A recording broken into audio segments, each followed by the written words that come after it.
नमस्ते, मैं डॉक्टर यश वेलनकर और आप देख रहे हैं माइंडफुलनेस फॉर हेल्थ, ये यूट्यूब चैनल। हमने अनुभव की अंग से अपने मन के 5 विभिन्न अंग देखे हैं। वैसे ही योग और वेदांत में अंतःकरण के 4 डिफरेंट अंग बताए हैं और उसे ही अंतःकरण चतुष्टय ऐसा कहते हैं। अंतःकरण चतुष्टय में 4 अंग कौन से होते हैं? पहला चित्त, दूसरा अहंकार, तीसरी बुद्धि और चौथा मन। तो मन, चित्त, बुद्धि और अहंकार, ये अंतःकरण चतुष्टय के 4 अंग होते हैं।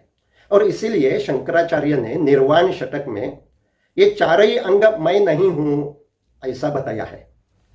अब ये अंग, इनकी परिभाषा हम देखेंगे। चित्त और मन, इसमें क्या अंतर होता है? आज की परिभाषा में या इंग्लिश में हम जिसे अवेयरनेस कहते हैं, ये चित्त सदृश है।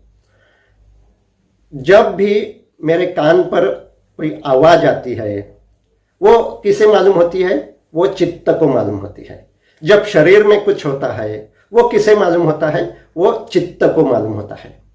ये जो कुछ मालूम होता है, उससे मेरी स्मृति जो अहंकार में समाविष्ट है उसके हिसाब से और बुद्धि उसके हिसाब से मैं जानता हूं ये इसकी आवाज है और इस शब्द का अर्थ ये है, तो ये इंसान मुझे गाली दे रहा है। ये जब मुझे ज्ञान होता है तो चित्त में वृत्ति निर्माण होती है, जिसे योग में प्रमाण, विपर्यय, निद्रा, स्मृति और विकल्प, ऐसी 5 वृत्तियां चित्त में होती है। और जब चित्त में वृत्तियां होती है तब हम उसे मन कह सकते हैं, क्योंकि मन में ये अलग अलग विचार होते हैं। और ये जो प्रमाण, विपर्यय, प्रमाण यानी कि सही विचार, विपर्यय यानी कि गलत ज्ञान जो होता है तो उसे विपर्यय कहते हैं। जब कल्पना मन में आती है तो उसे विकल्प कहते हैं। और स्मृति के कारण जब ये कुछ होता है तब उसे स्मृति कहते हैं। तो ये वृत्तियां जब भी चित्त में होती है तब हम उसे मन ऐसा कह सकते हैं।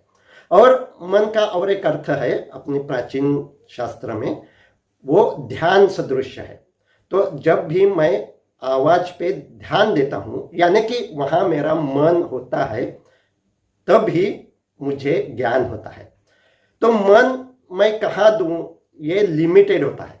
एक ही समय मैं बहुत इंद्रियों पे मन यानी कि ध्यान नहीं दे सकता।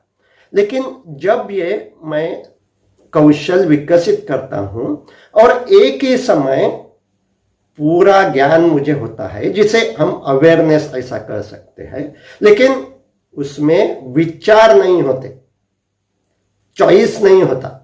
तो जे कृष्णमूर्ति जिसे चॉइसलेस अवेयरनेस ऐसा कहते हैं, जब चॉइस हुआ तो थॉट आया यानी कि विचार आई और अब वो मन हो गया।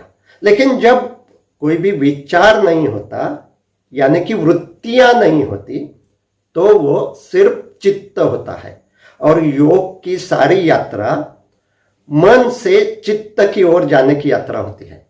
जब भी मन में विचार होते हैं यानी कि वृत्तियां होती है तो उसे मन कहते हैं।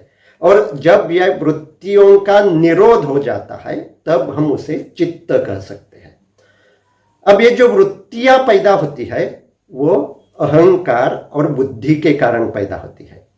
अहंकार यानी कि मैंने बचपन से जो कुछ ज्ञान इकट्ठा किया है, उसके कारण जो कुछ स्मृतियां है, और मैं ये हूं, मैं ये करता हूं, ऐसा भाव जो मेरे मन में होता है वो है अहंकार।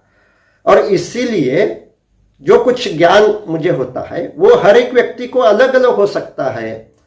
हम देखते हैं कि एक ही वाक्य अगर 4 अलग अलग व्यक्तियों ने सुना तो उनका इंटरप्रिटेशन अलग अलग हो सकता है, क्योंकि हर एक का अहंकार अलग अलग है। और एक अंतःकरण चतुष्टय का अंग है और वो है बुद्धि।